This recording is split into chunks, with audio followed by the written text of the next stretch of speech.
High winds forced a lorry to tip over and smash into a parked vehicle from Police Scotland's road policing unit on a section of the A1 motorway near East Linton in Scotland, known as the Windy Bridge. Dashboard footage provided by Police Scotland shows the moment gusts of winds pushed the lorry off its axis and destroyed the parked police car. Sergeant John Easton was not in his vehicle at the point of impact because he was attending to another lorry that was already tipped over in the same location.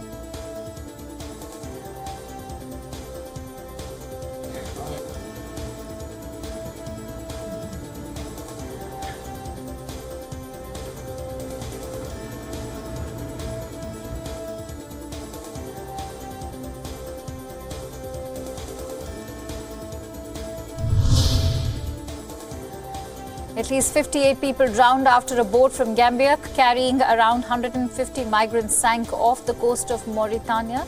The vessel, which set out a week ago bound for Spain's Canary Island, began running out of fuel and sank off the coast near the Mauritanian city of Nouadhibou. 83 survivors swam to shore and are receiving assistance. Survivors were photographed sitting in a temporary shelter. The perilous sea passage from West Africa to the Canary Islands was once a major route for migrants seeking jobs and a better life in Europe.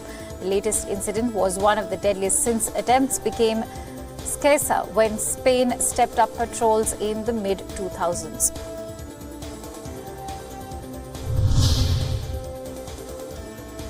In the snowy mountains of eastern Kazakhstan, falconers let their eagles take flight. Mankind has been fascinated by the golden eagle as early as the beginning of recorded history. Most early recorded cultures regarded the golden eagle with reverence. For centuries, the species has been one of the most highly regarded birds used in falconry.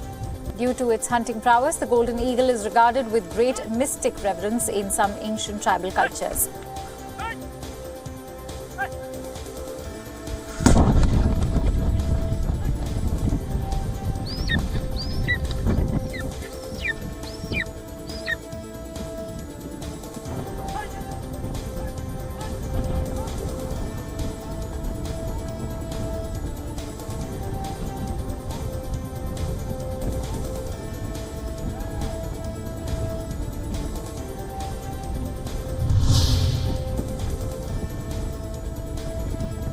Hundreds of people joined an evening demonstration among Hong Kong's skyscrapers, marking 6 months since the city's protest movement began. Some in the crowd held flags reading "Liberate Hong Kong, Revolution of Our Times." Others chanted slogans in anger at police use of tear gas and widespread arrests. Some rally participants are writing and signing Christmas cards for detained protesters. The United We Stand rally came amid concerns from some protesters that the movement is flagging as it enters its 7th month, as the government shows no signs of making further concessions.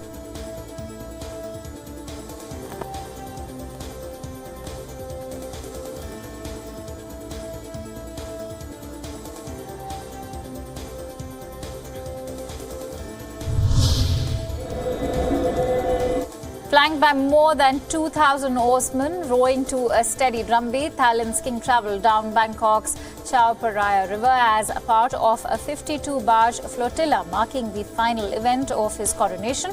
The flotilla comes even 7 months after the monarch was crowned in an elaborate 3-day affair that involved sacred bathing rituals and a grand procession where he was carried on a palanquin around Bangkok's historic old quarter to greet the public.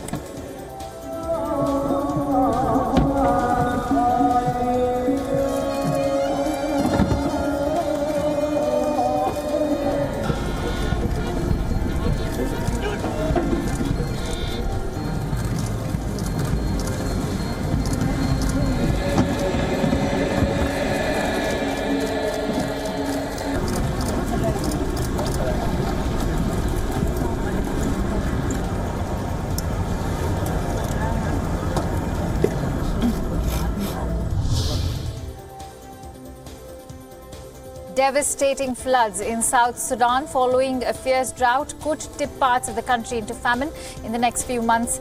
According to the UN Refugee Agency, nearly 1 million people were affected by floodwaters that submerged entire towns, compounding an already dire humanitarian situation after 6 years of war.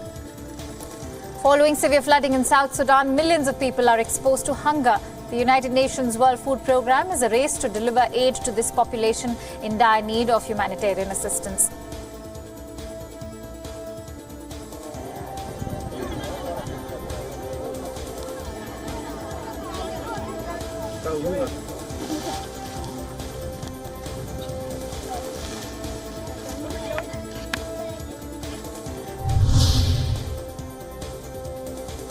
Algeria held a presidential election meant to bring stability after a year of political turmoil, but voting was marred as protesters ransacked provincial polling stations and rallied in the capital.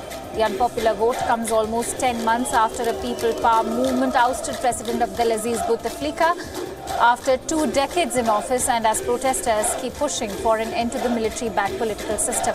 Some 10,000 demonstrators massed again in Algiers despite a heavy police presence backed by water cannon and helicopters, and after the arrests of at least 10 activists in the morning to prevent a repeat of the previous day's anti-election rallies.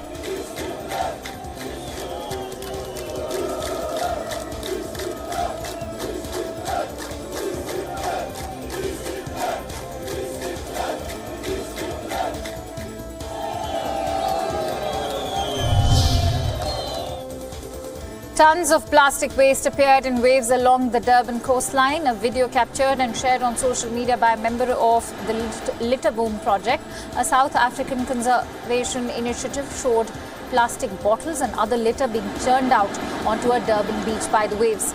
During the dry season in South Africa in the winter, this pollution is not as visible in the water, but at the beginning of summer, the first big rainfall washes it all out into the ocean and onto the beaches.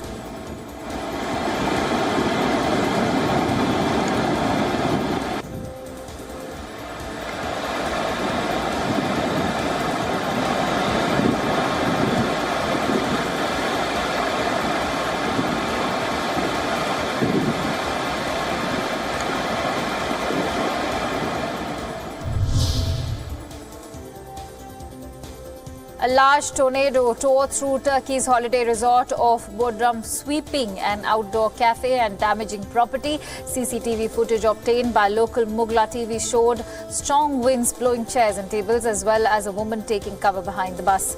A small boat docked at port was also swept to land. It said traffic on the main highway was interrupted because of heavy rains and strong winds. There have been no reports of fatalities or injuries.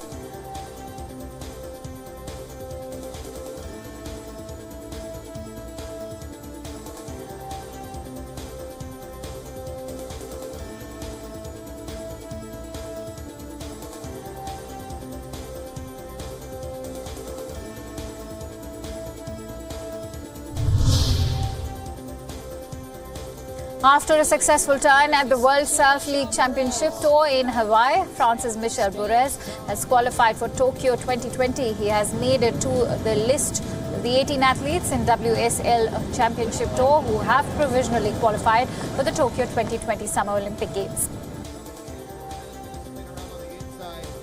And take another one, grabbing the rail, tucking in, disappearing and coming out.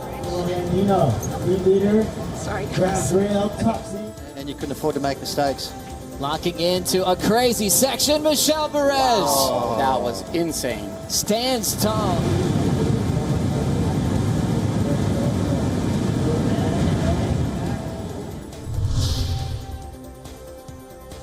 A frozen ice maze with 7-foot-high walls is coming to downtown Washington. A team of workers buffed, polished and sawed large blocks of ice to form what organizers say will be the largest maze made of clear ice in the United States. The installation uses approximately 300 blocks of crystal clear ice and weighs around 125,000 pounds, close to 56,699 kg. It will be lit up with bright lights that will shine through the transparent blocks. Ice Lab, the company behind the installation, ships the ice from a manufacturer in Missouri who specializes in clear ice with sharp corners. The maze stands outside City Center, a public space in the heart of the U.S. Capitol.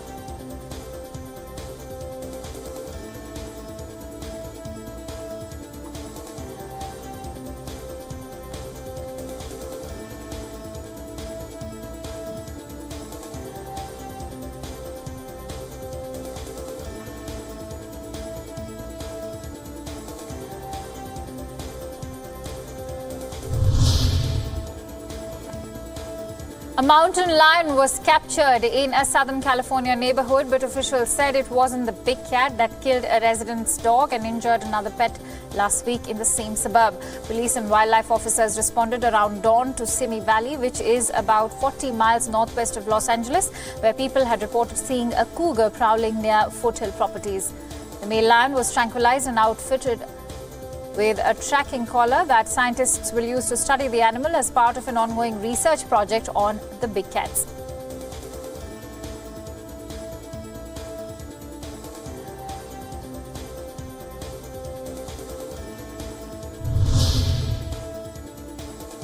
US President Donald Trump says it's ridiculous that Time named climate activist Greta Thunberg as its Person of the Year. He took a jibe at the 16-year-old Swede in a tweet. He said she must work on her anger management problem, then go to a good old-fashioned movie with a friend. And he advises, chill, Greta, chill.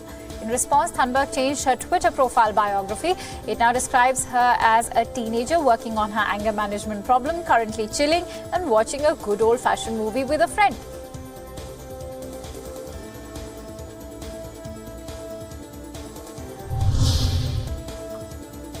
Pentagon has flight tested a missile that had been banned under a treaty that the United States and Russia abandoned last summer. Some U.S. arms control advocates said the test risks an unnecessary arms race with Moscow. The prototype missile was configured to be armed with a non-nuclear warhead. The Pentagon declined to disclose specifics beyond saying that the missile was launched from a static launch stand at Vandenberg Air Force Base in California and landed in the open ocean.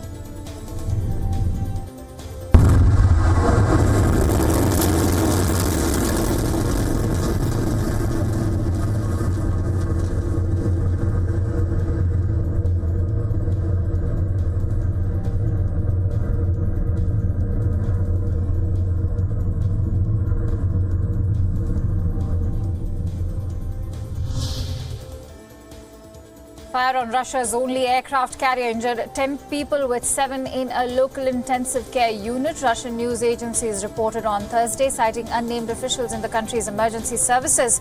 Russia's Northern Fleet said earlier that 2 service members sustained injuries before the blaze on the Admiral Kuznetsov was contained. The Admiral Kuznetsov was undergoing an upgrade when the fire started amid welding work that began on Thursday morning. Crew members and civilian specialists were aboard the carrier at the time, but have since been evacuated. The damage to the ship will be assessed later.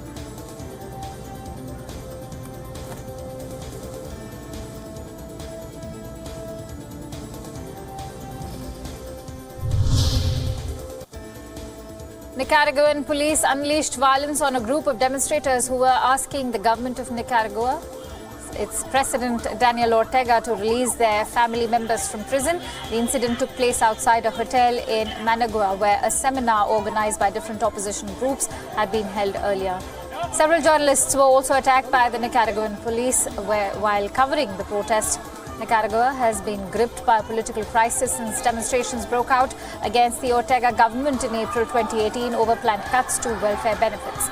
Human rights groups say more than 320 people have been killed during crackdowns of protests by security forces and armed supporters of the government since demonstrations began.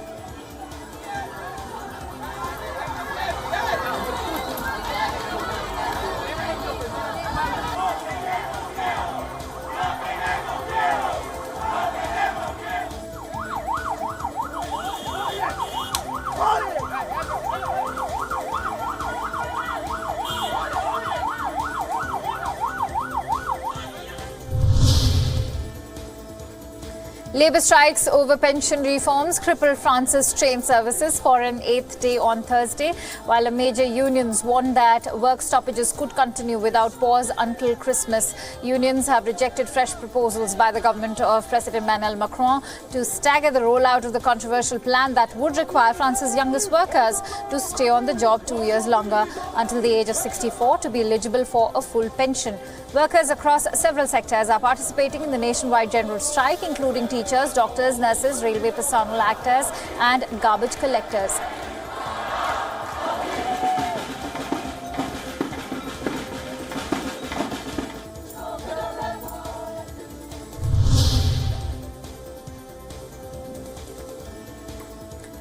Cuba's government announced that visitor numbers will only reach slightly more than 4 million this year, dealing a blow to a faltering economy heavily dependent on income from tourism sector.